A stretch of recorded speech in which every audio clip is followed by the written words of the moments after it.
What was your favorite greeting? Was it the firm shake, the knuckle tap, or the butterfly?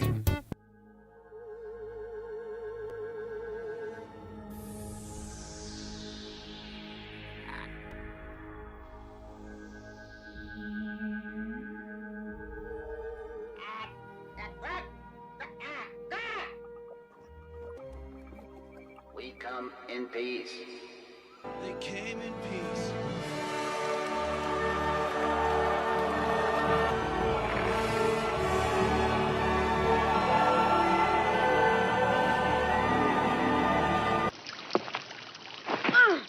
How is it that you hear these things? Young man, how is it that you do not?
Hello, everybody.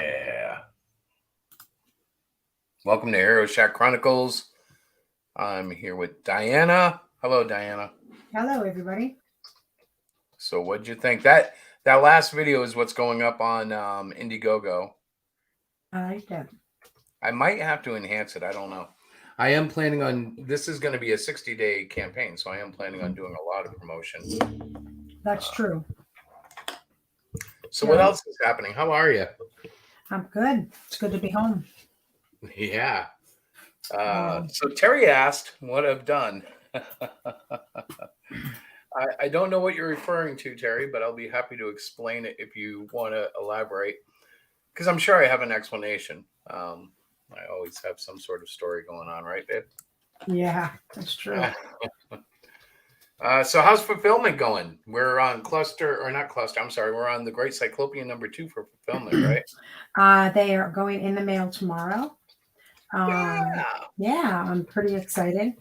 We have a couple of people that won T-shirts, and those are going to be mailed out separately. Now we're doing the same with the original artwork, right? We're mailing those the original artwork. We're going to. I have to get the correct mailers. I don't want to mess up the original. The 1117 can't be folded or. No, they don't. It might be rollable. We might have to put it in a tube. Well, I was going to look into that. Like, tubes are pretty inexpensive. So. Well, I've heard a rumor that the post office will let you have one for free, but I don't know. Oh, we'll have to look. How's it going, Rick? Good. So I hear Monday's stream got taken down. Oh yeah, we can't talk about the C word anymore. Do you know what That's I'm crazy. saying? Yeah. Yeah. So unless we want to fully endorse the said topic in the way that they wish, we're not allowed to have a discourse on it. So we're going to keep it to comic books. Well, maybe we can go to Discord to have the Discord about it.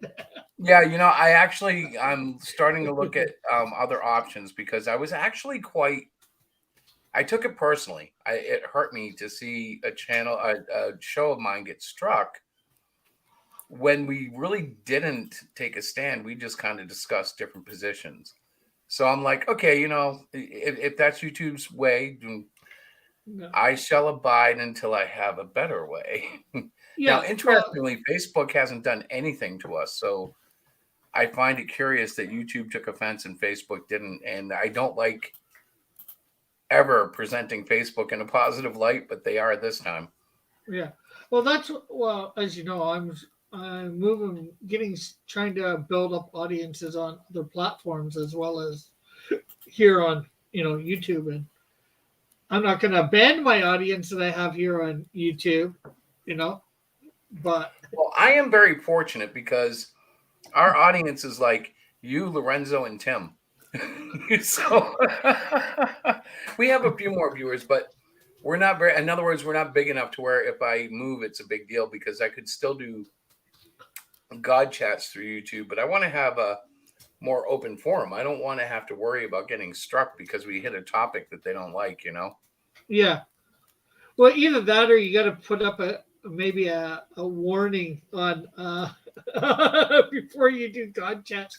We may talk about a topic that you think is thing. Well, But even I think this wasn't like a person reaching out to have us struck. This was YouTube yeah. finding us in their little search engine and said, No, what I mean is, I listen to a channel called Rebel News. It's a Canadian thing, and they have a live thing, chat everything, or they put up stuff. They put up stuff about the coup, and they have a censor warning, warning beforehand. But then again, even that they're very cautious about what they talk about nowadays because of YouTube's restrictions. I don't want to get too far into the weeds because what Terry just mentioned is actually a big thing coming up this month. I think it's October 24th, right? If I'm not mistaken, that's the whole 24, I believe so. But yeah, we're getting really revved up for that. And I'm excited because, again, I know what the 24-hour comic looks like. Like the last one I did, if you were going to take it on a technical term, it looked rushed and like crap. But that's part of the fun. And I'm going for it with a year under my belt, another year, and I am ready to rock. I don't know what story I'm going to do yet, though. I was going to do the story of the return of the Ark to Jerusalem with King David. But I'm just not feeling it yet. I told Diana this morning it feels like the bread is still in the oven. So I don't know. I'm still thinking now. There's almost 4 weeks until the deadline. So I have 4 weeks to work it out. But I'm also leaning in some weird directions. Like I would love to do a comic chronicling 24 hours in the day of a comic book artist. Just something silly. Right. I don't know. That's going to be a Sunday too. Yeah, that doesn't surprise me. So that's going to be a Sunday, the 24th of October. It's not the 24th. So I'm wrong on that. I don't know. All right, Terry, I'll pull it out. Terry knows. Terry, when are we? When is the 24-hour? Chris thinks it's the 24th, but I thought it was the first or the second. That would be crazy. October 24-hour comic. Let's see. Oh, it's October 2nd. Holy cow. That's what I meant. It's Saturday. This Saturday? Yes, this Saturday, honey. Oh, wow. This is going to be an adventure. All right. So what time, Terry, then, Hello, what time Timothy. do we start this? I guess we can go anytime from midnight on, right? I don't know. Terry, you got to give him the details again because he's kind of a goofball when it comes to stuff like this. I think everybody should participate. I think even if you don't make comics and you're watching the show, you're being called to make a comic on the 2nd of October. Can I do stick figures? You can. Make them Actually, really big? it doesn't really matter as long as you make a comic. The whole point isn't to make the best comic, it's to get through a very it kind of shows you what 24 pages is really about. Like I can crank out a book in a month, that's not a problem. But when you have to try to crank out a book in 24 hours, the budget, the economy of your line has to become much finer, much sharper in the sense of where you draw should be. You don't want to draw on that same space more than once or twice. You want to get through the page and True. to the next one. You want to tell your story, and that's what I think I'm going to do. I'm going to tell my story. I only have till Saturday now. Whoa. That's a bit more of a rush now. Yeah, well, it just means that I'm going to have to prep for it a little differently. It definitely means that I'm probably going to do something completely strange and weird because I know how I'm feeling. Yeah, Completely strange and weird. I was gonna wanna try and do it. Heck, I want to try and do Inktober, but I'm not even sure whether I'm gonna do that now. But yeah, 24 hours. Heck, I'm gonna be out like for about 5 hours on that day, and then there's sleeping at midnight. Yeah, no, you know what the 24 hours really means? What does it mean? Is fewer backgrounds, less detail in some of the, where you would normally put detail. So you got to figure out how to do it artfully and tastefully so that your simplistic comic looks good. And I know it can be done. I've seen the masters. I know they could do it if they had to. So it's just one day. I just have to crap it out somehow, or at least get further than I did. I think I did 14 pages last year in 24 hours. I think the first thing you almost have to do is after you get the story, go and sort of get all the panels in proper place on each of the pages. Figure out what you want for panel placement. Then start figure out what you want. Well, yeah. See, you're thinking too much. When I do it, I don't even do that. I just go blitz, and like it does make for some. I would call them less than satisfactory page layouts, but the pace is such a relentless thing. Like I tried to keep it, if I remember right, in the kind of like the 9-panel grid. So like if you split it up evenly, it would be 9 panels, but then you might do 1 panel across the top and then do 2 down and 1 over. You know what I mean? Like, but I tried to keep it to a grid type sense, so I wouldn't have to think too much. But you're right. If I was to see, Terry's not on, so I don't know. I think it's cheating if I do. I don't know if thumbnails are allowed. Is that the word I'm looking for? I know they allow the story to be written beforehand, which is nice of them because that really helps. I don't know how you could prevent somebody from at least thinking about what they were going to do, like, because myself, I could plot and script a whole story in my head and be ready, just about. I mean, the script would. Yeah, well, what I mean by the panel layout, thumbnails, well, I guess depends what you mean by thumbnails, but I just more mean the panel layout. Okay, there's 4 panels on page 1. Okay, I want the panel. The first hour you just place. Okay, first hour you just place panel here, panel there, panel there, panel there. Get all 24 pages like that done, and then when I use the 9 box grid though, it's kind of the same way. I just don't plan it out. Like by having the like, I know what the flexibility is. The problem is that 9 grid box thing works great when you can sit down and plan out your pacing and stuff. Like when I'm working on Cyclopian 3, there's a lot of pacing going on because I'm starting to figure out how to time, the pages so they flow a little better. Mm-hmm. I won't have that advantage unless I do something like what you're talking, unless I do a thumbnail layout before I get to the book. But in a way, I almost kind of don't want to. I just want to kind of, like, to me, that was part of the experience. Just kind of sitting No, down. no, Like, I'm talking about doing it during your 24-hour time quickly. Getting no, that way you what have I'm saying though is, for me, it was a and I'm reminder. just yeah. Like when I was a kid, I don't know how you used to do it, but when I was a little kid, I used to just sit down and draw until like my story was done. I never paid attention to page counts and shoot a script and a plot. No way, we'll make it up as we go along. And literally, that's kind of how I did it until I met Diana. That Yep. was a big yawn. Sorry. Diana makes it so you don't want to waste your time, or else she'll kill you. Stop it. That's not so true. Not so true. Wait a minute, what does that mean? Not so true. Well, I did. Sorry, go ahead, Diana. We have deadlines to keep. That's Yeah, all I'm gonna say. I was when I started actually doing stuff for my comics. I never wrote anything for anything else beforehand. I don't think. I automatically started doing page and panel type scripting. Yeah, I actually think I write better when I'm writing from a art and writing at the same time. If you know what I know, you know what I mean. So like when you're sketching out, you might have a plot that you actually write. Well, I might have a plot that I actually write down, but then my script kind of comes to life through my art. Because sometimes I'll be drawing something and I'll go, I want this expression here. So how can I tell this story without necessarily putting a word balloon on her face or his face? Or, sometimes I just want to get the expression to tell it.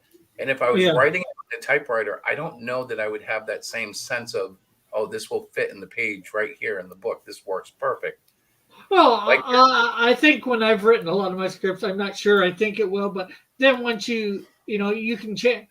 The great thing, since you're doing all the jobs, once you start to draw it out, you can change things a little as you need to. And that if happens it ends to up me being an extra page, it's an extra page, right?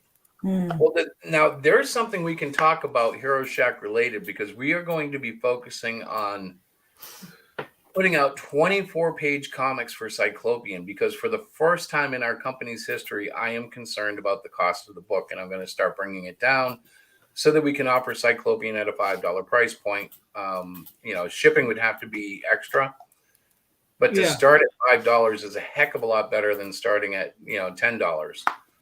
And the way I'm doing that basically is I'm cutting our profit line really low, so it's going to change like how we assign bling and stuff. Like I won't be able to just start dumping bling into packages again like I always do.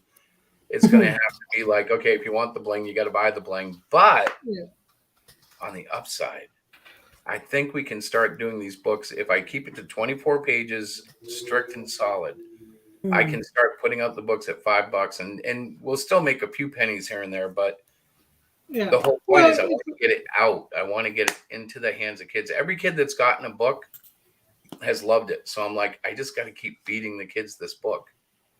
It's for the bling. This is good for Indiegogo. I don't think Kickstarter has this, but the pre-launch page. Like you can put up a pre-launch page, and you can say on the pre-launch page, okay, anybody who subscribes to the pre-launch, right?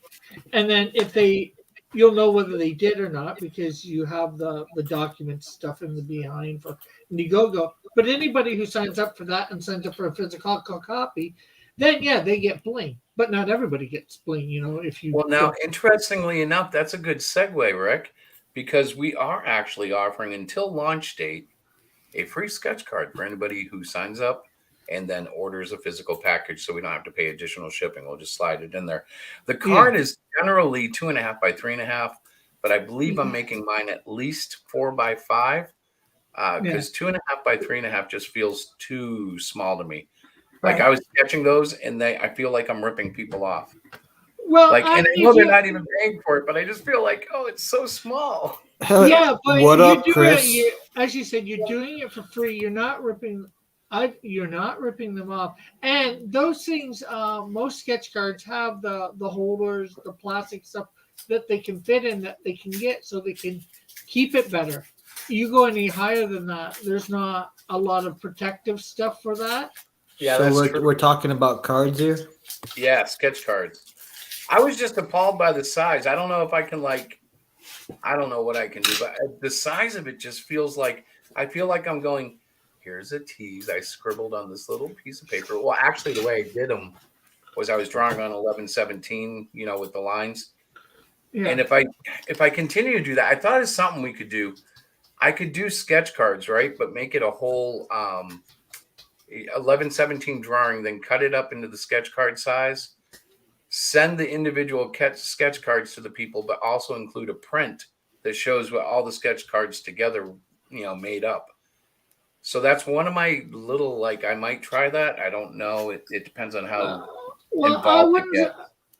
I wouldn't suggest that because it sounds like a great idea, but you want everybody to have their own little picture, Cyclopian or one of the other characters. Actually, I just want them to have an original piece of art. Yeah, well, that's my point. But do you only want them to have the muscle, Well, no, because if I drew it, so I see what you're saying. No, if I drew it to that point of 1170, this is why I'm not sure if it's going to work. I'd have to have a separate character on each one, and then somehow make them work as a whole 1117 that could be also shared as a print. You see why I'm not sure if I'm going to do it, because I'd have to make it might look really stupid. You're like, why are they all separated this way? But it's an idea. I've just been kicking around different ideas because I've noticed metal is getting awfully popular and everybody seems to be doing it now. So I'm like, all right, what's the next thing? I'm looking ahead to what can we do that will be cost effective, but yet still cool, so that someone ordering a comic gets something that they, don't get from every other campaign. Right. Yeah, well, but that's the thing is, maybe they get a sketch card from every other campaign, but they don't get a Hero Shack sketch card. They don't. Right. No, I think the sketch card is cool because it actually gives them a piece of original art. I didn't understand this about collectors, but people really care about that, and I'm like, it's kind of funny because if you're like me, I've always just kind of given my art away. I'm like, yeah, go ahead, take it. I don't care. I'm not going to do anything with it. These people are like, that's gold. And I'm like, okay, I understand the appreciation, but I've never had that same sense, Yeah. Like when I was signing books tonight, I was like, I really hate doing this. And you would think it's because I don't want to write, use my hand or something. I don't like doing it because I feel like I'm ruining the book. I'm like, there's only 3 guys I would want to have sign my books typically, and that would be one of them at least is dead, right? Yeah, Kirby would be the third one, Kirby and Stan Lee. So 4 of the top 5 right away. No, 2 of the top 5 are dead. George Perez is on his way out. He would be another one. Byrne and Miller would be the other 2. And Miller looks like he's in rough shape. So are we talking about writers or artists? Both actually, because Byrne. What about Rob Liefeld? Rob, I wouldn't put in my top 5, but I do love Rob. I'm not gonna diss Rob. How do you diss somebody who sold so many millions of comics? How do you diss somebody who actually had a rapper want to do a comic book with him? Yeah. Well, I mean, that's the thing. He's not a. To me, he might be remembered as, if he does anything in the latter part of his career, he could become, his generation's Jack Kirby. But he was so influential and so contrarian to everything that we were about in terms of, Jim Lee, John Byrne, Todd McFarlane, they're all extremely great artists. And here's Liefeld, he's got all this weird proportional stuff going on. He's breaking all the rules. Yep. And yet he's awesome. That was the best part of it. X-Source #1, man. I tell you. There wasn't a long backstory of the character. He just here are the characters. They're attacking the Mutant Liberation Front, and then after that, everything was just okay. Now we're gonna get into the story. Well, really, one of the best parts about Liefeld might be that he wasn't back then. He wasn't like Chris Claremont of writing, but he knew how to make, just like his art. He knew how to make the writing exciting enough so that you got involved and you cared. And really, that's all you want in a comic. You want to have characters. For a kid, though, I mean, it was epic. Yeah, oh, definitely. You had Shatterstar versus Reaper, and he cuts Reaper's hand off. You know, But that's the thing. He knew how to make everything just rock, like, and I think he still does. I just don't know. I don't know where he's at. Like he could be the rich guy just kind of living out his life. He may not have the fire anymore, or maybe he does and he just hasn't found the vehicle yet. I don't know. Actually, I think I could think of one other artist who might get to sign his work. Alex Ross. Oh well. yeah, Right. you Yeah, know, I can't say no to Ross. You're right. I mean, Alex Ross is awesome, but he also kind of drank the Kool-Aid there. Well, most of them have. That's the weird thing. Like, except for like Miller and Byrne is he's kind of a butthead. So I don't think he's drank the Kool-Aid. If anything, I think he's spiking Kool-Aid. Probably.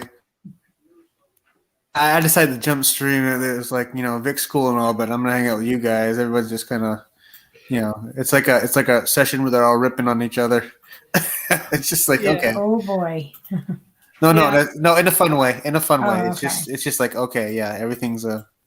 Yeah. I came over here from watching Vic. I'm like, oh, it's 32. I gotta get over to. Well, Are there other shows on awesome. tonight? There's a lot of other shows on tonight. There's always other shows, and you know what? It's kind of But- like Rick was saying before. You just do your thing whenever. Yeah, absolutely. And I mean, here's the thing: we were going to launch Cluster Fudge tonight, but we're going to wait till next week because we want to do it Yes. bigger, Yep. and we want to do it right. But that's coming. Bigger and better. And it's really weird because I'm out of sync. I'm working on Cyclopian 3. And we're promoting Cluster Fudge. wow. You're already. I wonder who's that sound like. Who's working on a book, but also working on a book that's who's doing me? Yeah, very cool. Well, this has been my pace for a while. It's just I'm going to get overlapping now because I've gotten ahead of myself. Number one, Cluster Fudge is going to be a 60-day campaign, so Cyclopian 3 will come out on Kickstarter as a 30-day. And then I'll have Cluster Fudge 3 ready because that's almost done. Because you guys heard what happened with Cluster Fudge 2's separation last week, I think. No, I did not. Well, I had the book up around 80 pages, and Diana, in conversation with other users such as Vic King, And I would think myself too. yeah, you're right. Convinced me that I should split the book up instead of selling it in one large volume. So I picked a point at, I believe it was 49 pages. Might be 47. I'll have to go back and look. But I picked a great point to end it. And so it'll actually become a trilogy now because part 3 will come out. It's not going to be an ongoing series. Whatever No, happened to because those? what's going to happen ultimately is the little girl in the story evolves into a character that will become a character in Cyclopian, the series. So she's actually going to be the fruit of the Cluster Fudge story. And I could have taken it there this issue, but like we cut it in half, a little more than half. And I don't want to rush it because can I tell them, honey? Tell them what? About who the little girl is? No, don't. I would say don't. Let it save it. Yeah, why do you need to tell them? Okay, then I'll save it. But yes, the little girl becomes a character of very big importance. And it's kind of funny because if you're familiar with our previous series when we did the Hero Shack stuff, she's one of those characters, and she had a fantastic relationship with Cyclopian, which I am looking forward to rehashing and using again because it was so much fun. Yeah, look, Diana, I just want to point out, Terry's right.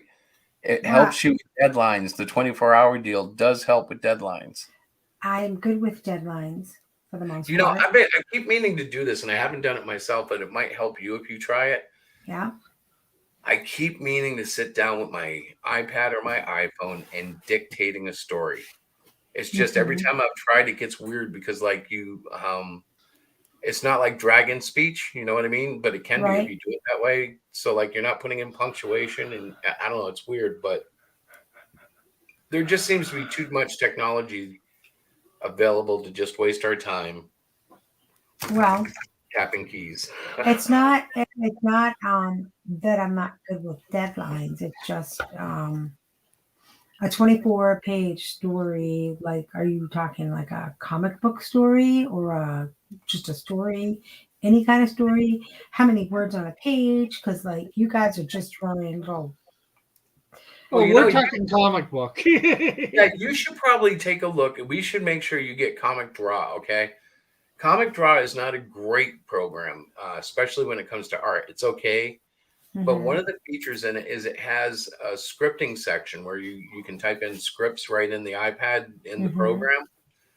And the scripts you can include like little tags in the beginning of your sentence. For instance, if you put, I think it's BOX, a box appears, a little symbol of a box. And when you put that to the comic book, it knows what Mhm. those symbols means. So it'll actually assign it to each page. And then you just position the balloons, but they all pop in there just right. And Right. but the point is, it can teach you how to write a comic book script, which is similar to a screenplay, but Mhm. different. You know what I mean? Right. But I think you might get a What lot is it out of it. called? Comic Draw. I'm writing it down. Yeah, I believe it's Comic Draw. It's been on that iPad before, but I think we deleted it. I think when I took it over, it was just I just reset it, the whole thing. Right. Yeah, no, it's Yeah. definitely called Comic Draw. And I can tell other creators out there, I don't recommend it for drawing, but what I do with it is I place all my finished art from Procreate into it. I use it to do my lettering because it has a fairly robust lettering system and it allows you to drag and drop balloons of different sizes and stuff.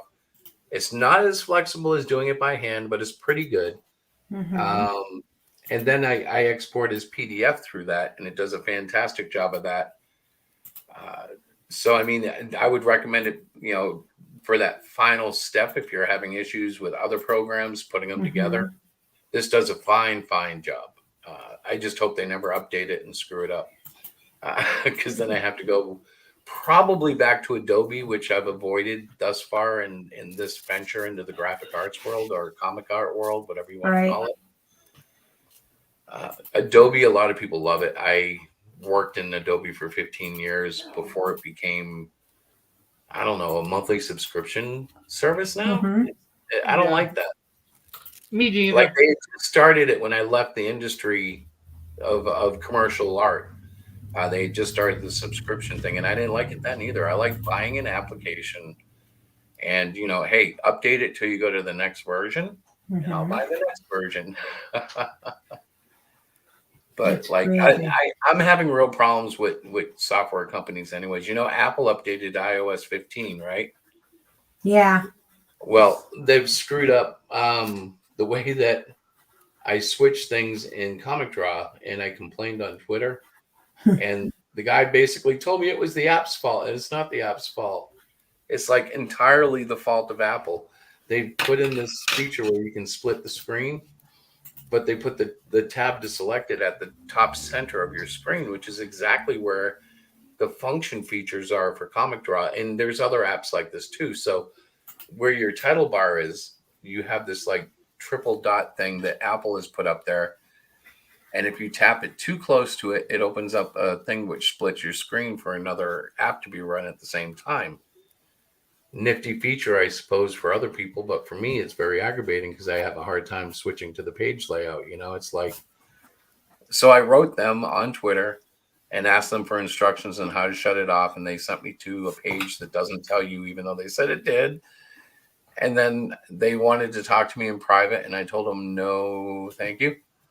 I said, no, this is not an application problem. This is your problem. And if you can't tell me how to shut it off, I'll just wait until it gets updated because I don't think it can. I read all around the internet and nobody can find it. So I was very surprised at first. This guy was like, oh, yeah, just read this. And I read it and I'm like, that doesn't say anything about how to get rid of it. It just tells me how to use it, which it's a neat feature. Like, I guess if you were watching videos and maybe you wanted to read something on the side, like a lot of times people listen to a stream, but they might Right. want to check out Twitter at the same time or something like that. It would be good for Mhm. that. And it's kind of good for reference. Like I was using it to look at my finished comic pages for reference on some of the costume designs, where I get a little sketchy, like where's his belt go, or what exactly was on his wrist again, Yeah. Or the coloring, Okay, what? Well, you know what? The coloring I have to really so Cyclopian 3, I'm doing entirely in black and white right now, right? Yeah. And usually what I do is I go back and forth and like I color some and I sketch some and I ink and I call it like I rotate it. This time I'm doing it all in black and white first, and then I'm going to go through and I'm going to redo a couple of the coloring tutorials that I watched about 6 months ago. And I'm going to do it with the new familiarity I have with the techniques that they taught me back then. And I'm going to try to glean a little bit more professionalism in the coloring. You should totally click that link Which one's that, bro? in private chat. Oh, let me go see it. Hang on. My windows are kind of weird. Hang on. Okay, here we go. That's a YouTube link. Squarespace. It's an ad. I know you didn't send me an ad. Is this going to be bad? Can I show it? Well, it's funny. You might think it's hilarious because you're talking about like all these different programs, and it just reminds me of this video. Yeah, but it's about 3 minutes long too. So. Is proud to announce that we're partnering with a new venture that will literally change the way you think about the internet. Can you Ladies see it? and gentlemen, welcome to Geek. Yep. What is Gink? Gink is a revolutionary web portal that will change the way users interact with other users. Gink is a revolution in the way web users interact with one another. Gink is a fun made-up word, combining the words gibble and spink, both of which are also made up. A lot of people say I love Facebook, but what Facebook doesn't allow me to do is connect with friends. So we took the appeal of Facebook and added the ability to connect with friends. And that's when the fun began. Gink allows users to accumulate Gink points, or goints. Users can exchange goints with other users, and in return, receive quimbles. There are 7 default quimbles. Users can express their creativity through user-generated customizable quimbles. Users can customize their quimbles by adjusting attributes such as funk level, amount of skiggles, and blurkability. Never before have users had this level of control over the blurkability of their quimbles. And I think that's part of what makes Gink so exciting. A lot of people say I love YouTube, but what YouTube doesn't allow me to do is share and view videos. So we took what YouTube does and added the ability to share and view videos. Then we replaced the videos with something called Schmorkel links. And that's where the fun begins. Imagine being able to email a Schmorkel Blinks to your grandma in Tucson, or live ginking a Schmorkel directly to your Blinks page. The more Schmorkels you Blinks, the higher your Steam rating. We haven't even gotten to the Gorks yet. Oh my god, the Gorks. What the heck so are if they your Schmorkel talking makes it to about? the top of the top Blinks list, They're busting. you gain the ability to create and edit Gorks. I think they're making everything up as they Imagine go the biggest along. group you've ever seen. At a pinch of spimple, you got for Gorks I want to Gink style. Some of you might be wondering, what's the difference between a Gork and a Blork? Simple. We haven't mentioned Blorks yet. Let's move on. Send enough Gorks and your Gorks to Snorkel ratio will go skyrocketing into the jungle sphere. Users are not allowed to send sexually explicit quimbles. Oh my God. You know, a lot of people say, I love Twitter. But every time I sign in, it's just a blank screen. Why is it like that? I don't know how to turn my computer on. Facebook, YouTube, these are all social networking sites. Gink is not just another social networking site. Gink is a lumpy pink alien we found in an alley. It was dying due to exposure to oxygen, so I poked it with a stick until it stopped breathing. And What the and heck? I said, fuck, Don. Fuck, man. Fuck. And I said, we should start a website that doesn't really do anything and name all the things on the website after sounds the alien made before it died. And that's when the fun begins. Oh my God, you guys. That was crazy. Okay. Every time I hear people say explain this program, that's what I think of. Yeah. Serious, right? Well, the thing about it is, though, with I apologize Apple, for the bad words, but it all was worth it. But I've always had a relationship with Apple that is a love-hate. I love their products, and I always end up with a problem with one of them, and they always tick me off. Like when my very first Apple computer that I bought was a Performa 640, which was based on the Quadra series. It was a very fast computer at the time. I bought it. I brought it home and found out that it had a faulty multi-coprocessor in it, and Apple was telling us that was the way it was intended. So I got screwed on a computer. I still bought another one, and I've had all sorts of issues that are Apple centric, but like as they're not the worst things, but they just tick me off. And this little feature ticks me off. I think it's very bad for them to add features you can't turn off. You know, I've Yeah. now thinking that I hope you don't get your channel struck or something for showing that.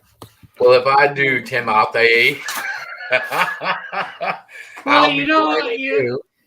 you know what I say you can do with Apple products? You can smash and toss. Yeah. Well, yeah. I think if they did, all you'd have to do is like delete the video. So Yeah, no, that one I would probably just get. I get a lot of those. You have copyright material in your video. Don't worry though. We're just going to send the money that it gets to the copyright owner, which is And then unfair. You might use like 10 seconds of a song, and if it gets that tag to it, Warner Brothers is getting whatever, hundreds of a penny you made. But you made hundreds of a penny? I don't think you even made that. well, I think I still have like the old partnership thing, and I think like every $100 they send me a check. I haven't had one in like probably 2 years, but like like I get like infinite, like tiny bits of revenue out of them. Oh yeah, And yeah. Since you had yours, you're under the old program. You might actually make money, unlike me, who's not under the old program. right, Well, right.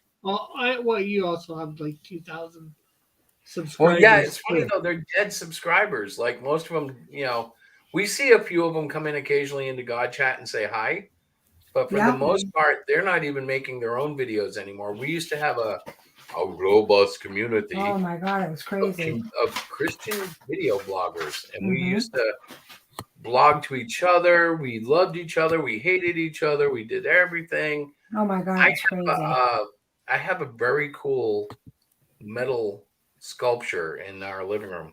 It's a boxing ring with a cross in the middle, and it's got all these holes welded into it. It's made out of metal, and it was sent to me by a guy named Yokup, who I used to argue with all the time. He Oh called my me God, a you guys, you have Christian, and I called him a hateful monger, and I mean, we just it was always bitter. And then suddenly we just stopped fighting. God like put a healing thing in there, and next thing you knew, he was sending me a like a peace. A statue? Yeah, it was a peace symbol. Like he said, it represented the cross and how we kind of like fought over Jesus and all these holes and stuff. He took all the all the wounds for us, and he made a very sweet gesture by it, and it was amazing. I'm not sure whether you did it or whether Timothy did it, but you got Timothy in the back row? Let me see. Because No, Diana must have kicked him out. I did not. No, he must have dropped. I'm only playing, honey. I was going to say I did no such thing. Okay, I just wasn't sure whether he dropped himself or you accidentally hit something. But I know Chris is famous for that, so. No, I don't think I've done that. So I think he's okay this time. So what else are we supposed to talk about tonight? The 24-hour comic. Yep. Cyclopian 2 is being fulfilled. Yep, I've got the packages all ready to go, just about. I've got to add a couple more labels. And you're just waiting for the T-shirts to come in for the T-shirt ones? Yeah, I'm going to send those in a separate package just because they won't fit, obviously, in the mailer boxes that we have. So those will probably go out by the weekend or beginning of next week or the end of this week, depending on time frame stuff. Expect 2 packages. Yes, you should expect 2 packages for sure. Within the next week. I mean, I don't know how long it'll take to get to you. Probably about 2 weeks. About 2 weeks, yeah. But I'm I'm gonna probably do an unboxing, either a video or a live unboxing. Cool. That would be awesome. I think that the T-shirts will probably go out the following Monday. Just for time constraints, because I have to get to work. I have a busy work schedule, my other job, and for me to get the mailing stuff to get them. Hi, Chris. Did everybody drop off? No. Did Chris drop off? What was that? Well, that was very bizarre, wasn't it? He just made himself live and in person. Oh yeah, he's live and in person. Focusing on his T-shirt, his Cyclopian T-shirt. Yeah. And not making any sound. Stop making me dizzy. We have a 6-foot cutout of him too. Yeah.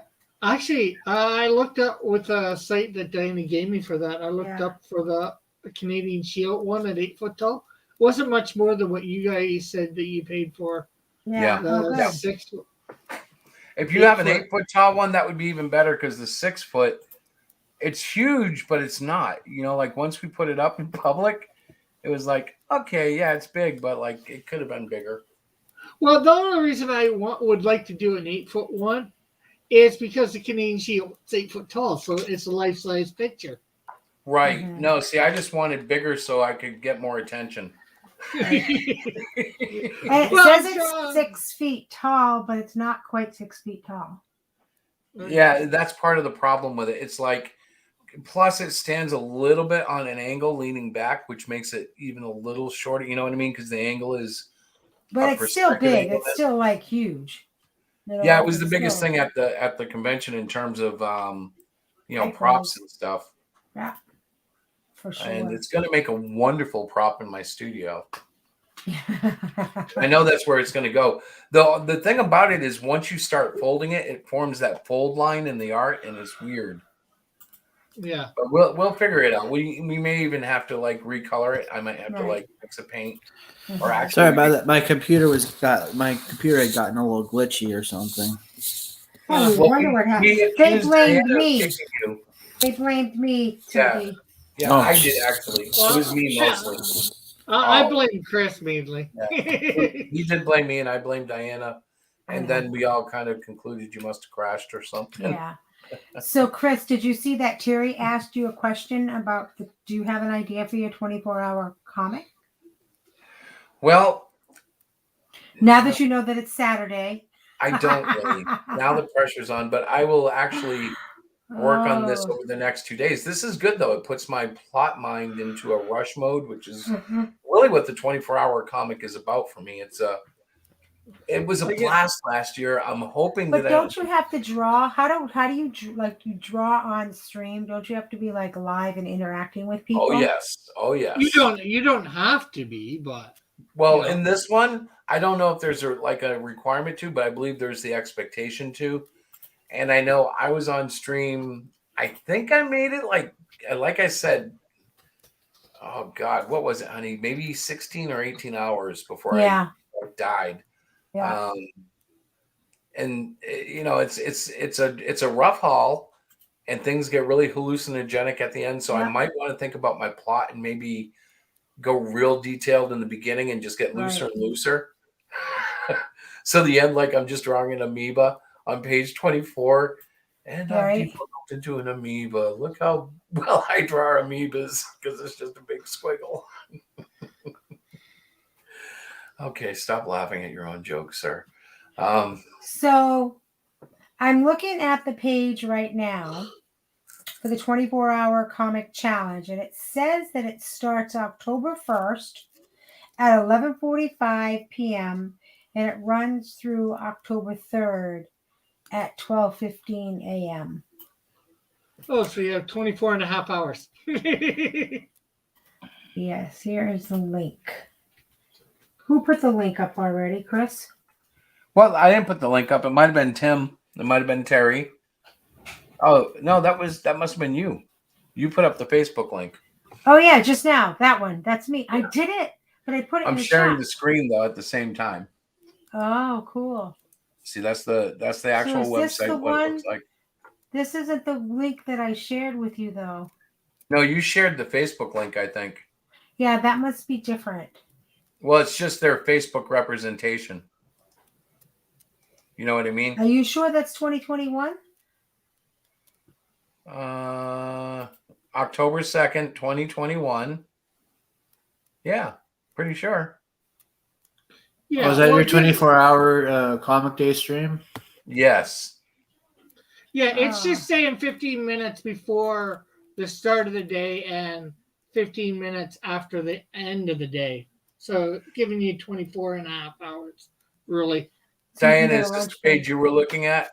Yeah, the page that I posted. Yeah, that one. Yeah, this is the same page that they had right here. So yes, it's their group on Facebook. Oh, okay. So that works just as well. Uh-huh. But yeah, so check out their page if you're curious. They have a lot of stuff that they talk about and show and set up. Take the challenge. Huh. Artists who are interested in taking the 24-hour Comics Day challenge can participate in 2 ways. Find an official 24 Comics Day event location near you or participate online. Actually, though, I was reading that due to COVID, there are no event locations. Everything's going to be online this year as it was last year. Although they still have how to find an event. Maybe there's still some. I don't know. Well, there might be in somewhere like Texas or whatever. Definitely Texas and Florida would be like, heck yeah, come on in. We've been making comic books. Well, you guys, what's the difference if you wear a mask? Most people are working and they wear a mask. Just wear a mask and be done with it. No, I can't draw with a mask on. I'm sorry. Okay. Not in my own studio. What if it was a Batman mask? That's so Batman funny. masks I could do. I was thinking maybe Daredevil too. Not a Spider-Man one, right? Oh, Spider-Man's crazy. After wearing a mask, I'd like to know how he does it. How does he do that all the time? That thing's got to stink. It does say, a lot of times about his stinking self from whatever. Yeah, it's got to. Like everything he eats is on there, and come on, Peter, get a breath, man. Spider-Man was a stupid character anyway. You didn't like Spider-Man? No, he's just like, oh, my uncle's dead. Oh, it's my fault. Like, quit being a whiny little, Well, he did. Wolverine was awesome. Guys, I'll be right back. 2 seconds, okay? 1001. Stop. That's just an expression. Don't count. I'll be back in a minute. I'll be back in a few. There you go. 1,000, 2. I find Wolverine's backstory or Cable. Those were way better characters than Spider-Man. Well, the thing about Wolverine, when I was growing up in the 80s, I was already in my teens then. So you're still growing up. The mystery that was around him made him an even better character, I thought. Like, one thing I've noticed is everything they've done to him has defined him, and he's still a great character. But the mystery is evaporated. Like, there was a time when we really knew nothing about Wolverine. Well, you know what? There is one mystery left. What's that? They never explained why is it that the guy who's the groundskeeper at that house looks a lot like what Wolverine looks like when he grew up. And here's what I think what happened.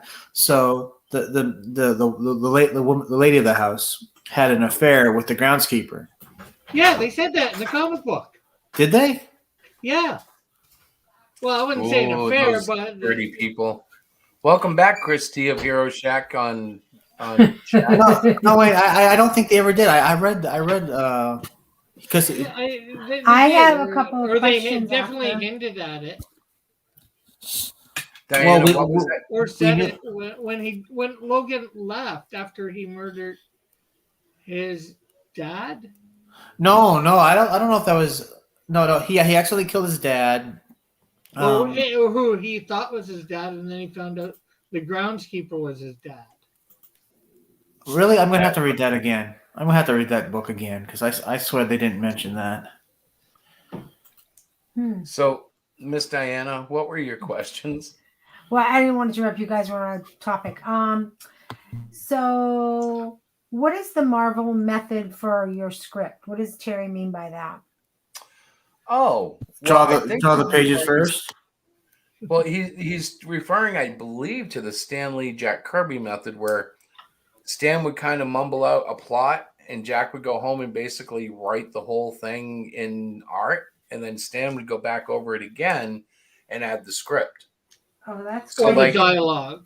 Well, right. Well, Stan would write up a page or two synopsis of what he wants the comic to be and the villain, and then whoever the artist would be would go draw the 20 some odd pages of the comic. Then Stan would go and write dialogue throughout it.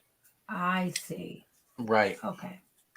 So, like, if Just you were to wondering. come to me and say, Chris, I want a story about, a car and its driver going to a beach, and I would then draw out based on whatever you told me. So, like, if you told me that much, you would get much of the artist input. If you gave me a more detailed synopsis, you would get more to your particular vision. But with Ah. Stan and Jack, the only reason I mentioned them is because I saw an interview about it. They really were kind of they weren't. It was weird. They weren't really compatible, but they somehow worked together. You know what I mean? Like Right. Stan was more outgoing. Jack was more of like a studio troll where he would just work and work and work and work. Mm-hmm. And yet they somehow were able to work off each other, if that makes sense. Right. And it wasn't always great. Like Jack Kirby's Spider-Man was horrendous Mm-hmm. from what I've seen, the character sketches compared to what Ditko did. But everything else he did with Stan was like gangbusters, Yeah. I don't know. They did so much that was so good that it sustained them for 40 years easily. And those characters are still here. I just don't know if they're as impactful as they used to be. No, I don't think so. Huh. It's hard for me to gauge not in kids the anymore. comics, anyways. Well, the sales say that, yeah, but a lot of the kids at school and stuff, they Right. really do dig the Marvel characters, and I kind of get it, but I also feel bad for them because it's almost like when they changed Hostess Twinkies and the kids don't know the difference. They don't realize the Twinkies are actually half the size of what they were when I was a kid. But they're satisfied, and I'm mad because I have to eat 4 to get what used to be 2. Yeah. Yeah.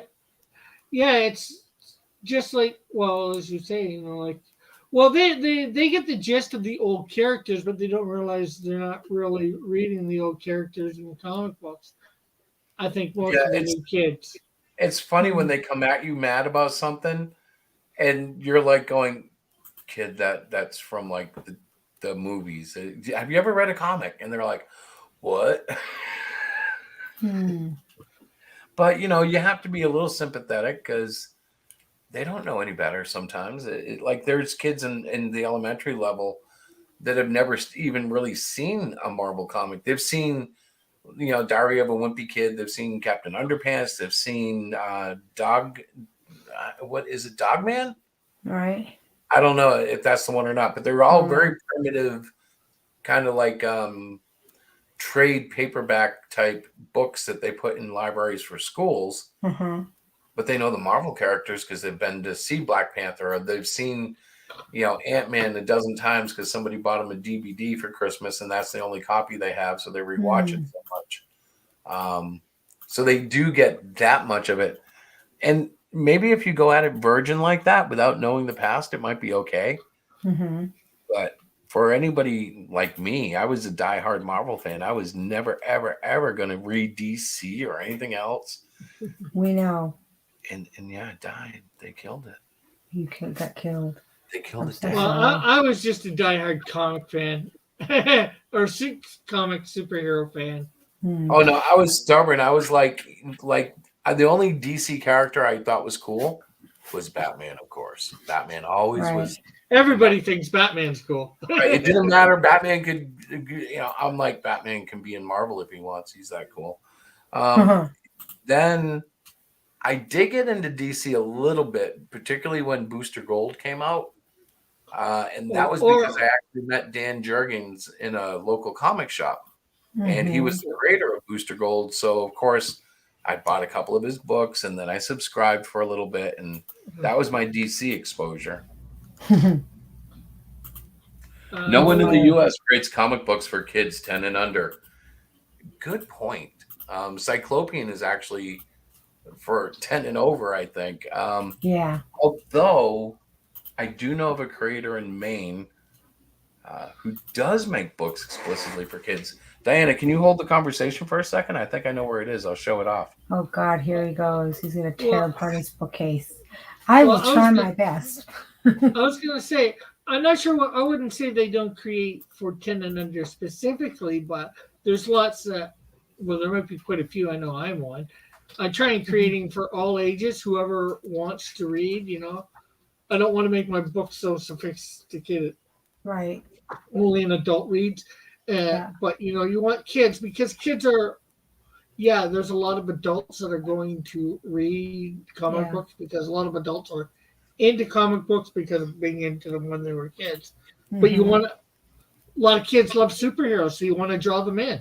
Right. Well, And you just don't want to make sure it's over their head. Right. And a lot of the comic books, they're more of a graphic novel. They're laid out more like a graphic novel, which is very similar to a comic book, but I think a lot of old comic book fans would agree that graphic novels and comic books are very different.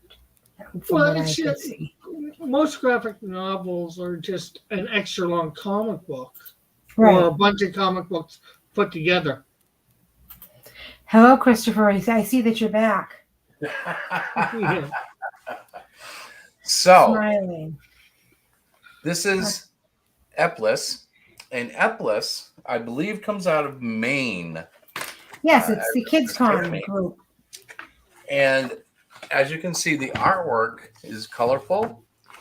It's not what you would call Marvel DC, but you know what? It's very kid-friendly, and I guarantee you that this is safe for kids. I actually met the creator. We're going to go to their show in November. Right. We'll be at that show. Now, Cyclopian, I only say is 10 and up because there is some cartoon violence.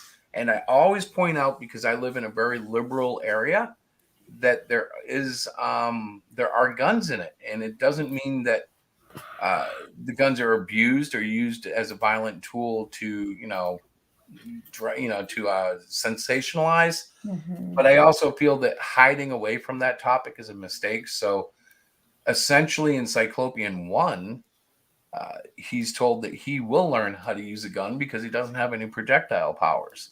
And even though he does use a gun in issue 2, he never reaches for it. And in issue 3, that's also going to become a topic.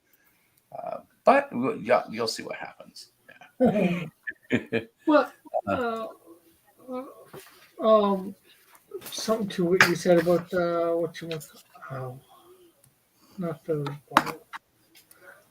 cartoon violence. But that's so stupid because look at a lot of the stuff that we were probably subjected to. Tom and Jerry, Looney Tunes. I think they've definitely gone over the top of trying to censor it. Because you're right, especially cartoons, for 99.9.9.9, even though that's not a mathematical real fraction or whatever. But everyone I've ever known knew that was fantasy. It's slapstick. When you see the coyote get squished like an accordion, we all know that's not how life works. And yet somehow... What? It can't. Oh. Yeah, it's not. And even before our generation, say, like my mom's generation, she grew up watching Westerns like Roy Rogers and stuff like that on her TV. And that's real violence. Forget cartoon violence. And it never harmed most of I'd say 99% of them. I don't think it harmed any of them. You said that in a way that's funny because that was her generation, but that was also the rerun generation that I lived in. Like when we talk about our parents and especially our grandparents who were around like when TVs first started really hitting, it's weird because we got all those reruns. Like now, if you watch reruns, they're all 80s and 90s stuff, right? But when I was a kid, there used to be like all sorts of stuff. The Honeymooners and Abbott and Costello. Every Saturday, I would catch Abbott and Costello. I have to say this. Mighty Geek Studios also doesn't realize that we get really heavily censored Japanese cartoons. Have you ever seen the uncensored Dragon Ball Z? I haven't, but I bet you Terry has. They put the blood back in. You have like robots exploding, but blood shoots out. Japanese kids are exposed to a lot more than Americans, and there's like less homicide in their country. Yeah. Well, America's a very strange place, and I find that I love freedom more than ever, but I think we're losing it.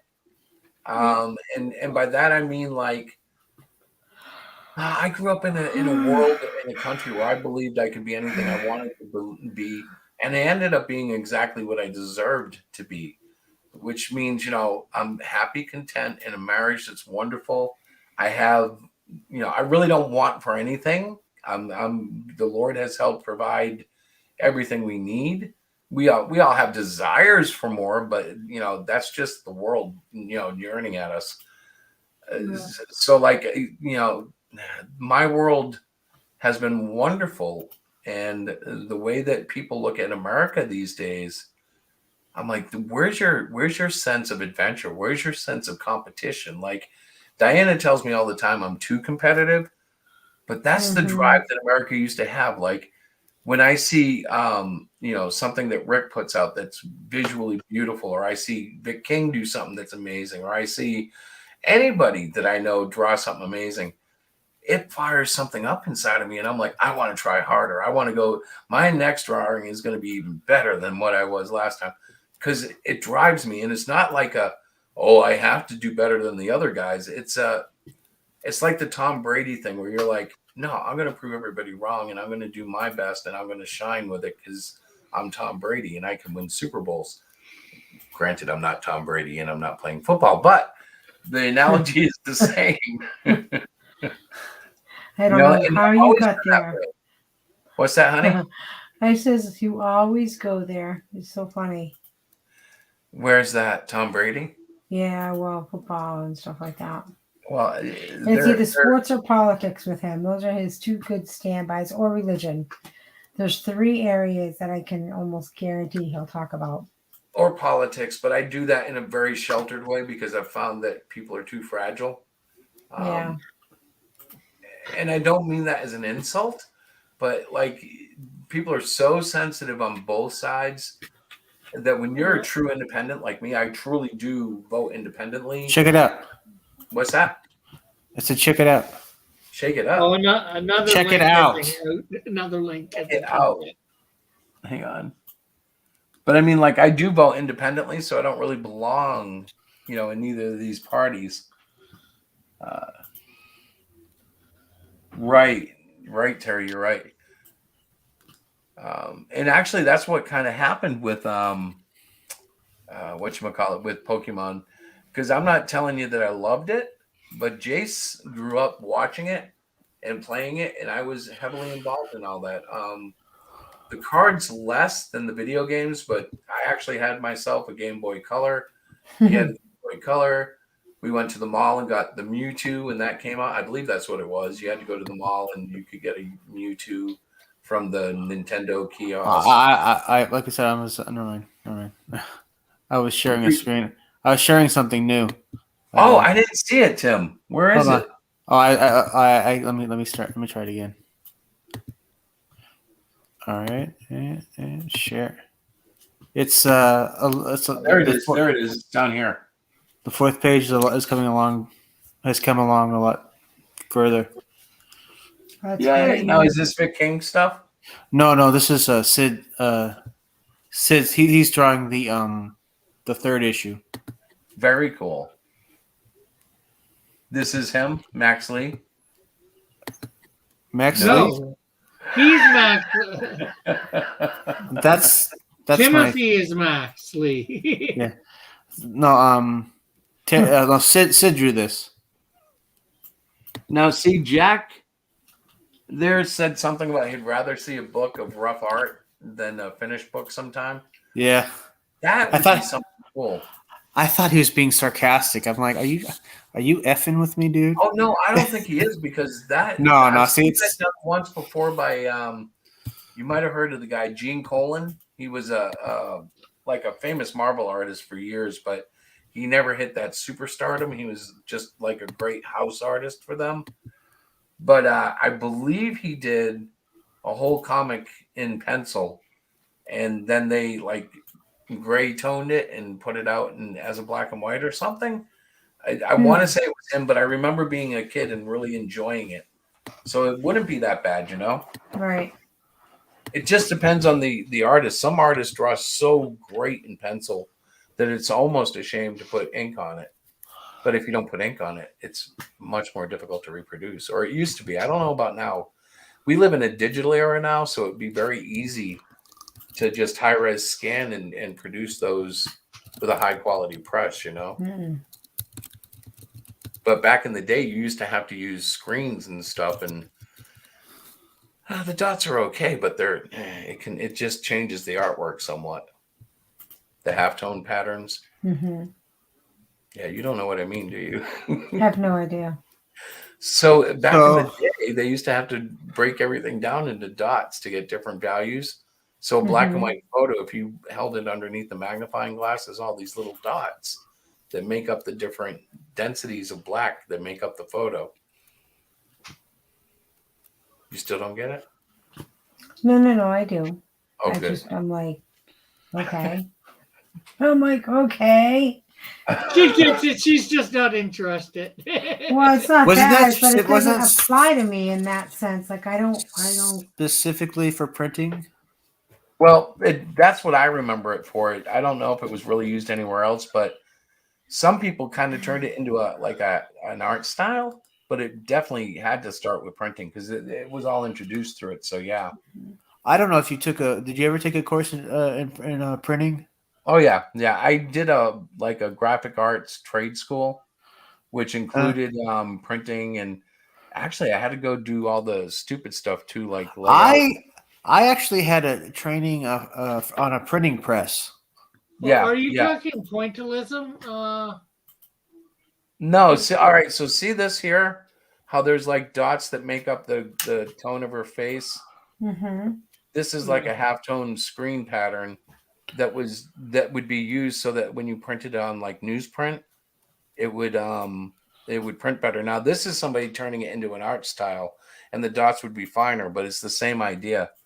Like here, this is a halftone image that really kind of shows it. Like you can tell that's a guy. If you knew him, you would recognize him. But if you look close, that's all garbage. You know, it's like that's not great. You know, that's bad resolution. Yeah. So there's examples. I just Googled halftone just to kind of show you what I meant. Those dot patterns. Yeah. Did you do a whole picture like that once? Well, that was stippling, which is it's kind of like a manual halftone, but it's different because you're taking the tip of a pen and you're just dot dot dot dot dot dot dot dot dot dot. Yeah, pointillism as it's also called. I had a cousin who did that really good. He done all these great pictures with loons and a lot of wildlife in it.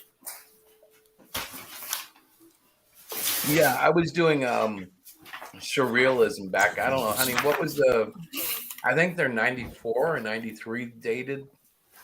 But back when I was in the graphic art trade school, when I was going through the commercial art portion, there were tons of drawing assignments, and I did a whole bunch of stippling. That's what we call it, pointillized stippling. But there was a lot of pencil halftoning. Then we moved into the computers, and that was all this PageMaker and Quark Express. And then I got hired before I got graduated, which was kind of a mistake. I should have stayed longer. I did Job Corps for where I worked in a print shop. Very nice. I think the one I ran was called a Chief. It was a one color. We didn't even use the metal plates, even though we could. We used paper plates because basically, if you were in the layout and commercial art side, all you had to do was one job to meet the syllabus, where there were people who did presses most of the time, and then they did one job in our section. So like they gave you a flavor of it, but like I was by no means a pressman, but like I went in and basically ran my own job, which I think they were business cards, you know, like multiple up, and then we had to cut them, and that was the project that's how we learned what printers do. Oh, okay. I forgot. What do you remember this? How to mix the solution? There was a you had to mix the solution for the printer a certain way. No, because I think they had that ready for us.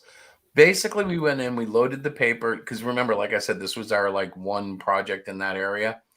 at first we had to make the paper plate, which involved a machine with emulsion and stuff.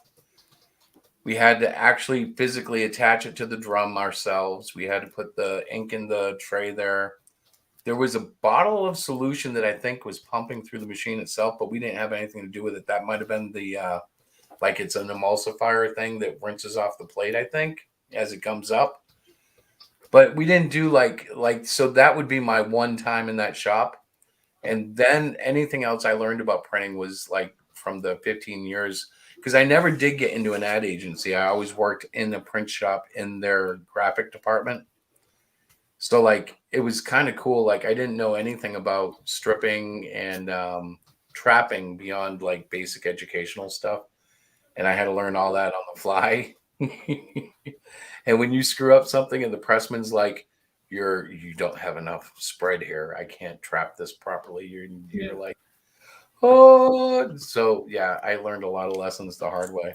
If you look at my screen here, here's one of the pictures my cousin did through pointillism. Oh, that's really Oh pretty. yeah, yep. No, That's beautiful.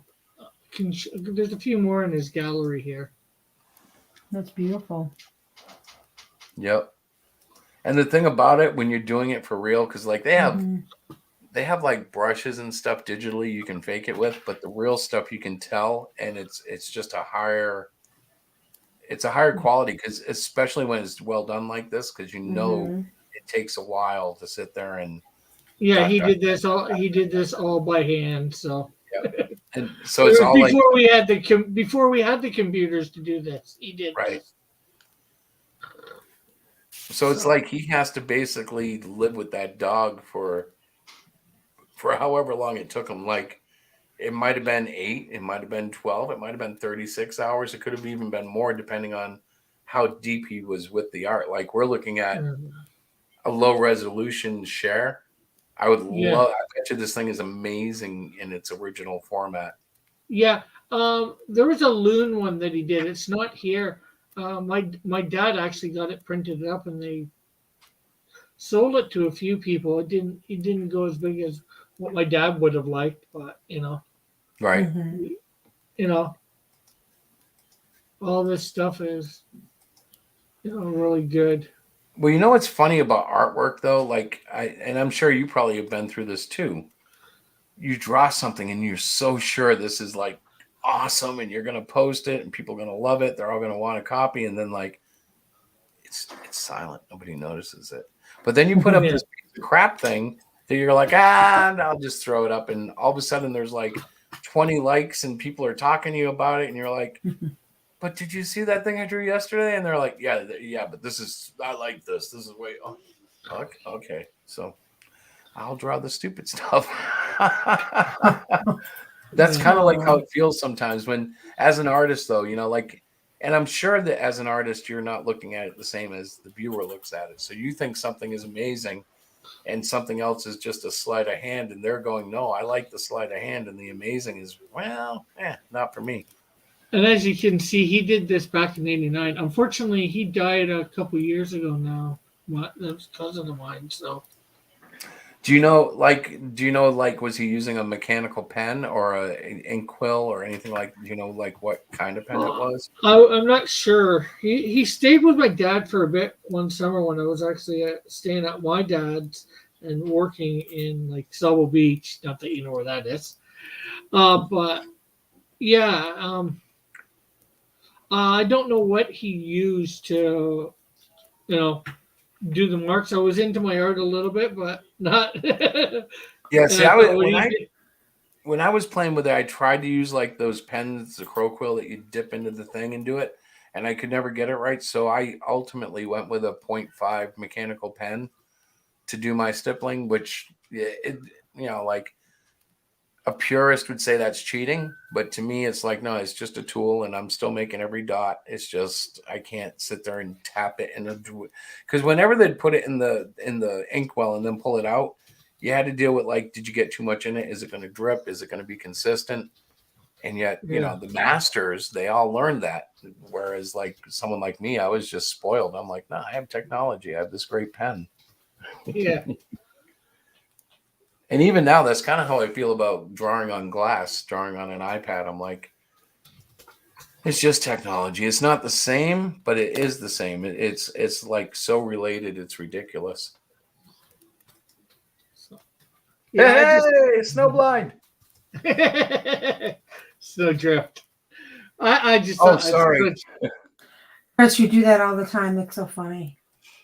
I just figured I'd show you guys some of the. I figured try and find the work, show it to you, but Yeah, That was you guys would probably really like it. So Yeah, man. So next week, we are definitely going to launch the campaign for Cluster Fudge. Mm-hmm. And if it's not ready, I'm just going to do it, which you guys know how well that goes. I've done that so many times before. Because the book is ready. We're just trying to make the campaign a little special. Like, we still we have to contact the artist who is doing the second or the variant cover. Mm-hmm. And we're waiting on that. And I think that's it. Then we just have to set up the page properly. I want to do something a little more artistic than what we've done before, because obviously with Indiegogo, it seems to be done with graphic tiles that are placed in there. Like instead of doing text with images, they're literally putting graphics in there that have the text in it, and that controls the design. So, well, they do both actually. Oh yeah, they do for the other one, but the ones that I'm most impressed with seem to be the drop-in graphics. So if I can come up with a good enough scheme, that'll be fun. Like, it's just a graphic design element, but I'm looking forward to trying to enhance our view. Yeah, up your game. Yeah, I'm trying, man. I want to do some animation, but it takes so much time. Yeah, I know. I'm working on something for the Canadian show, and it's like, oh God, this takes too much time. Yeah, it really does. I mean, if you want to do something cheap, like I did a CYCLOPIAN slide thing where he slides across the screen. But like, if you want to do anything, like, just try to go from an open hand to a fist in animation and see. It's such a pain in the butt.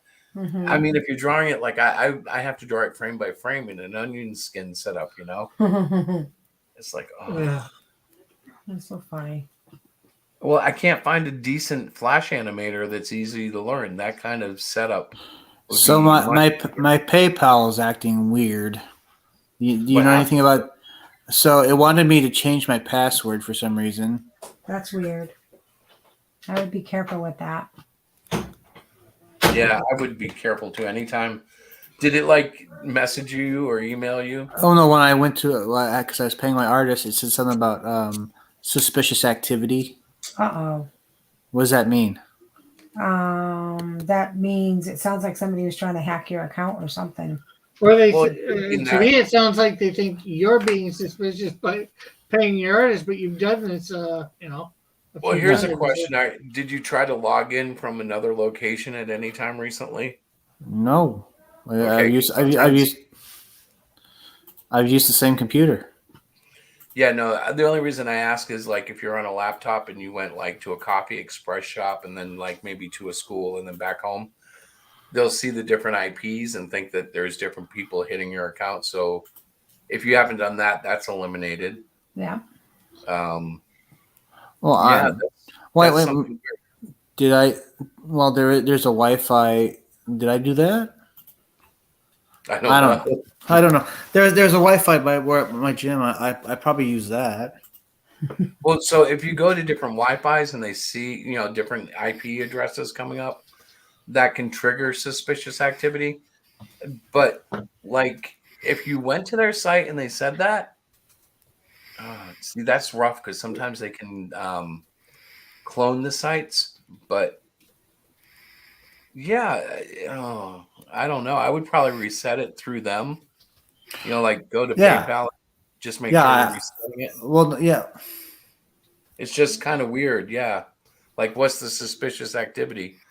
I have Should no you idea. Be worried? Like, it might have been like somebody trying to. See whether they sent you an email or something. No email. Yeah, that's weird. Well, then also I kept when the log back in. I had to prove I'm not a robot. Yeah. Oh, are they doing that? Which one is a car? And you got to click all. All the cars and the 9 images. No, it just says click, square to prove that you're not a robot.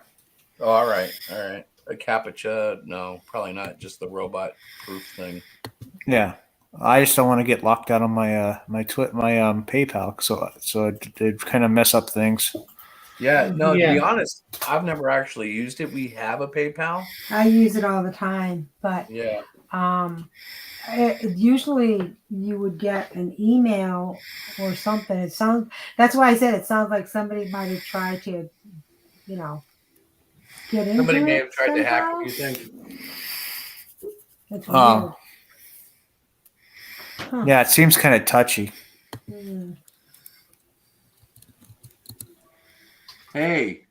Yeah, but even if somebody hacked, you would, and they thought it was suspicious activity, you would think they would have sent them an email. Yeah, it's a security challenge. Security. This is- They're asking a weird question or something. No, it just says security challenge, and it says this is just weird. God, I hate technology. It's a love-hate relationship. Okay, so what was that with that person that you had in and then out? There was an unusual icon that he put up when he finally put up a little chat icon that was not approved by our. Yeah, so I just let him go. Oh, okay. Yeah.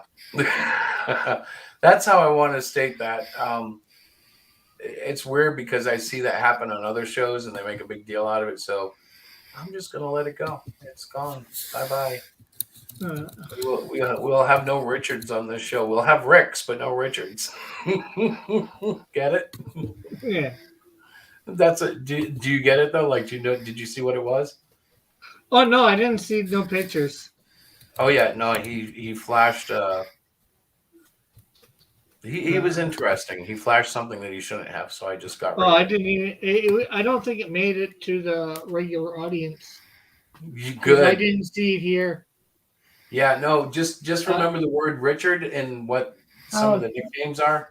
Yeah. Timothy, did you see what Jerry posted in the chat? You mean No, like Dick no. Grayson? He said that Yes, Robin, it might have exactly. triggered if you're trying to pay more than you normally pay. Like whatever you normally pay this artist, it might have triggered the account to think there's suspicious activity. Oh, or if you're paying more than one artist, Right. do it too. I bet. Oh, I did pay too.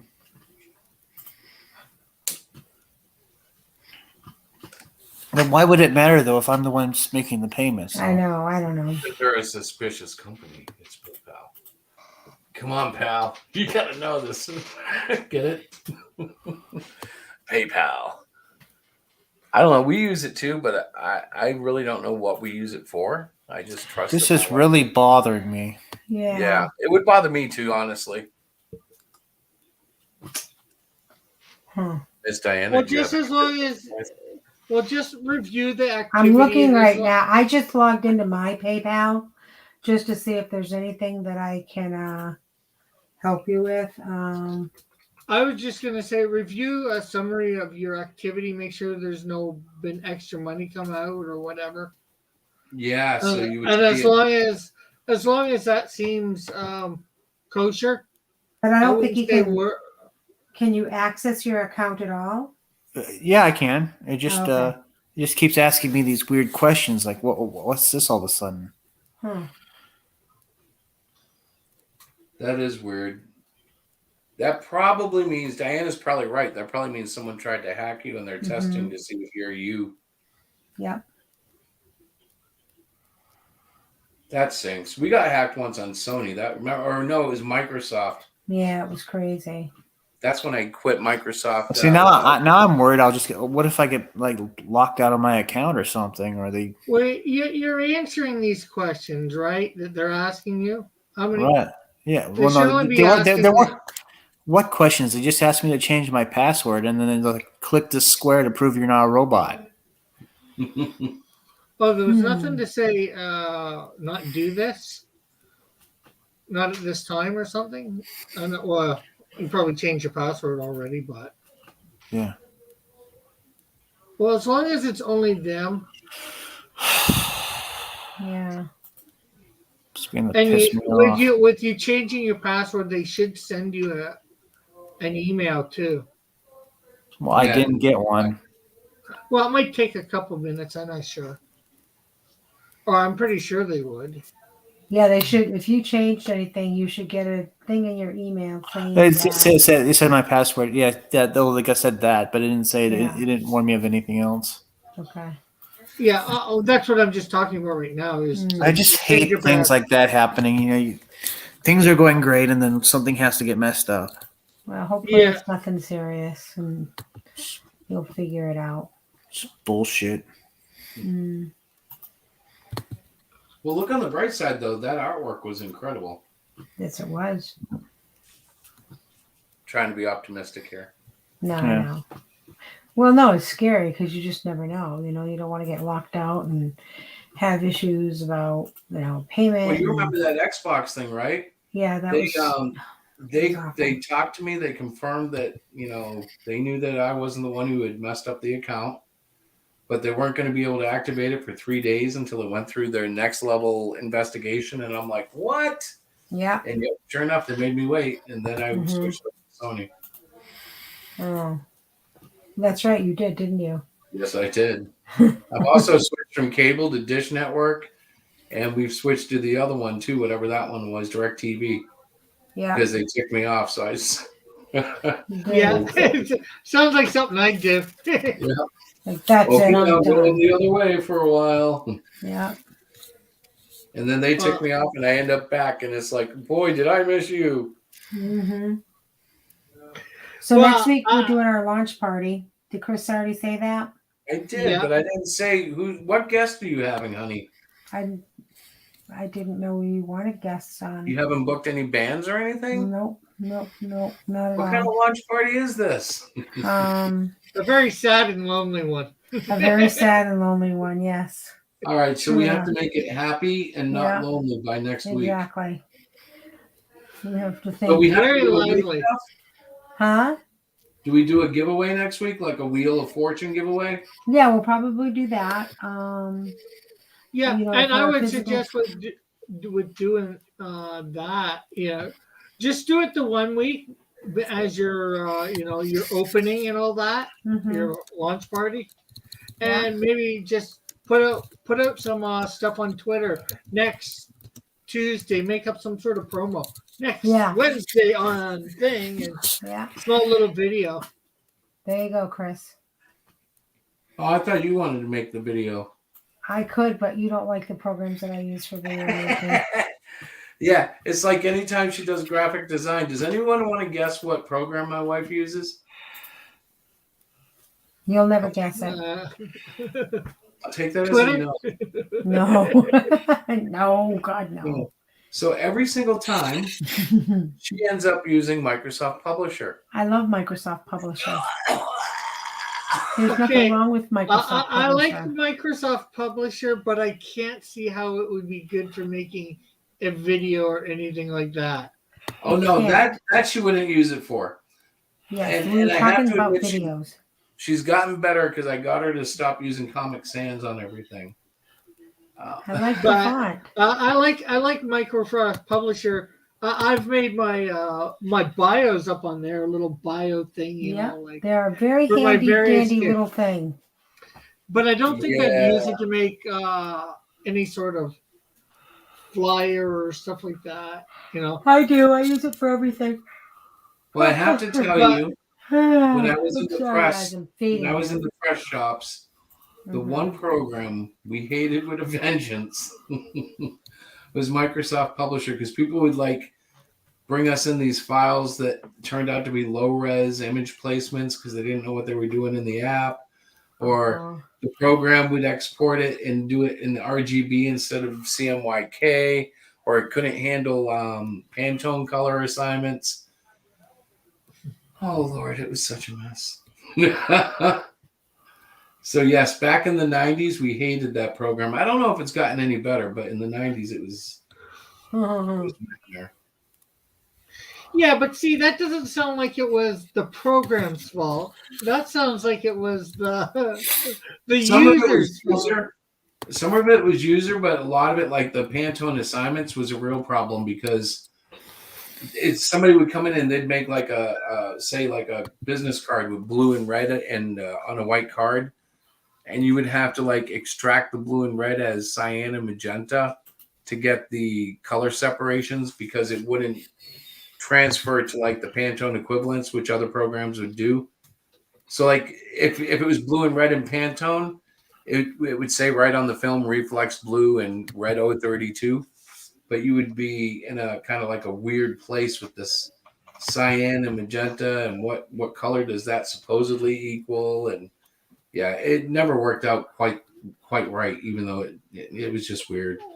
So for years people avoided it, and when we got those things, sometimes when the publisher document, if it was too complicated, we would literally recreate it in Quark Express just to get all the settings the way that we needed them, because like you just couldn't do it in Publisher. It was just it was like a desktop version of what like the real programs were. Right, but Yeah, an MS Paint version of yeah, kind of, yes, exactly. Of So like Manga Studio here or Clip Studio. Right. But Diana's good with it. I mean, she does good stuff. Yeah. he's so funny. He's like, I love Lonnie. I know you do. It's 10:05 and I'm getting ready to head to bed because I'm tired. Is guys. that why my eyes are burning? Yeah, it's late and I'm really tired.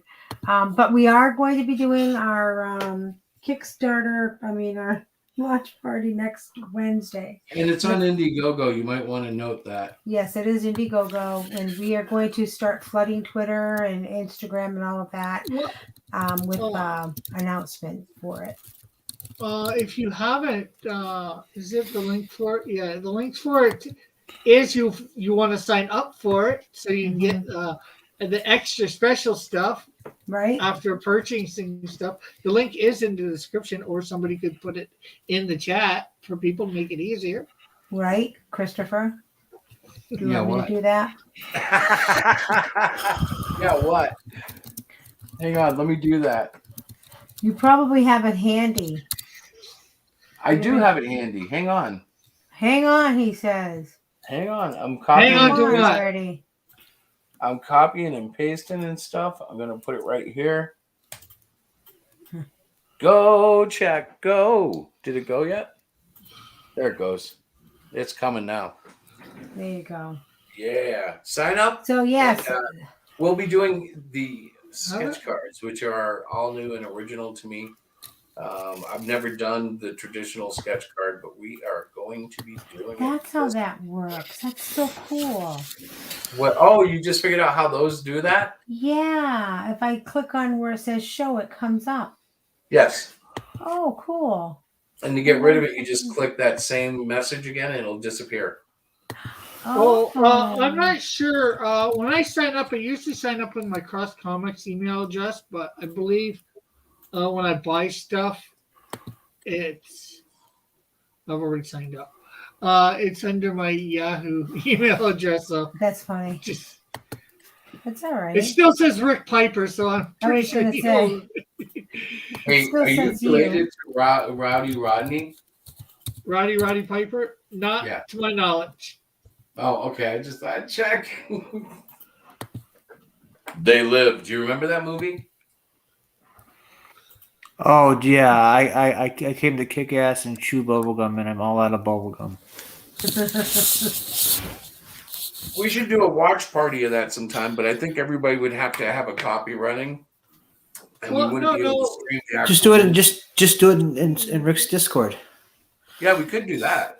Yeah, I've had watch parties in my Discord for movies. I always do. Discord's Oh, a lot oh. more, This might right? this movie might be a little troublesome, but Snow White: A Tale of Terror. It has Sigourney Weaver as it's. I mean, she is just not just wicked; she's damn right evil. Well, As that's her the in the Queen Saw or movie. Snow White or something else. The Queen. Don't be stupid. I think I have seen that one, but it's been years. Oh my goodness! Years and years. I have never seen something the character taken to that evil of a level though. Yeah, but I was for a while. I was Saturday and Sunday nights. I was doing a movie thing on Discord, on my Discord. You know, it was bad movie night and good movie night. You know, a movie so bad that you just have to see. And then something worth watching. Yeah. All right, so we're gonna hit the sack. Next week we're gonna do a big opening show. Rick, you're still doing the drawing thing?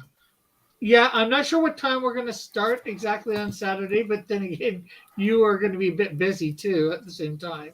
Well, that's true. So I would miss the first episode unless like we somehow cross stream. Hey, Rick, I'm doing the 24-hour comic. How are you? Yeah, well, the thing is, you could come over and could just continue doing that, you know, in it, you know. Well, I might be able to cross stream it, like do both streams at once. Yeah. Because in the Discord one, all you pretty much do is sit there unless somebody's directly speaking to you, and like people drift in and out. Yeah, it's weird. You'll see, because I'm sure you'll see what's going on. Excuse me. Yeah, because I had a chance to go out and do some mini golfing and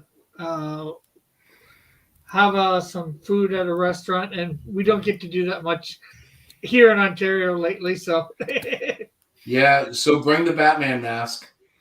Yeah. That's so All right, funny. man. Well, listen, All right, we love you guys. guys, and we're gonna get psyched. We're gonna do another campaign soon. Rah Great. rah. Yeah. Rah. When's Melvin coming out? Hopefully, I don't know. Ask Vic when I'm going to get new pages. All right. How man, many I'll more grab pages do you need to get done? Let's see. There's about I'm going to guess off the top of my head. I need to get 3 from him. Probably about 6 more after that. So what? 9 pages for Vic, Pretty much. or he's got 3, and you got to pay him for the 3. No. Those pages are all paid up. I just need to get those pages from him. Okay, so 6 more that actually need to be drawn. Yes. You are correct, sir. Uh-huh. So hopefully a month or 2. Oh yeah, a month or 2. Sorry, that's running brown water. Hey, I heard another voice. Something about brown water? Yes. Oh, that was our streets. You know how they clean the around here? Yes, they just did the fire hydrant. They did the fire hydrant. So my poor daughter went in to go wash her hands after the bathroom, and the water was brown. She was freaking out. She's like, "Oh my God, what's wrong with the?" Diana, tell her it's poopy water. Tell her the sewer is flowing over. Honestly, that's no laughing matter. Our old neighbors, they built a drainage field. They built 2, and they weren't supposed to do that. And one broke. So what they'd do is they'd take a bunch of hay and put it over the top. Yeah. To cover it up, but you could still kind of smell it, and you could tell where they put it because the hay would turn black. Wow. And eventually, they had the water would be coming out through their pipes, so they had to take their stuff to the laundromat. That's sick. Well, yeah. After this stream, I might go get myself some brown milk. Some brown milk. That's gross, Rick. I don't care. I don't want to know what you do. All right, guys. So we'll talk to you next time. Yes, absolutely. I'm on And Terry is going to be. Terry is waiting for somebody. I don't know who. That's why you do your own art. Terry's waiting for you, Chris. I think that's what he meant. Also, I think my PayPal is working fine now. It's good. just weird. I'm just a little. I'm gonna be a little wary of it now. Oh yeah, he must be talking about on the 2nd. So okay, it starts on the 1st at 11:45. I'm gonna have to sleep. Right. Friday Well, I'm afternoon. glad, Timothy. I'm glad that it's worked out, and I'm hoping and praying. That I'm nothing's still a little funky wrong with it. I know. I'm still a little worried about it. I'm just like that is just weird. Like what the heck? Wow. Something strange in the neighborhood, and it don't look good. All right.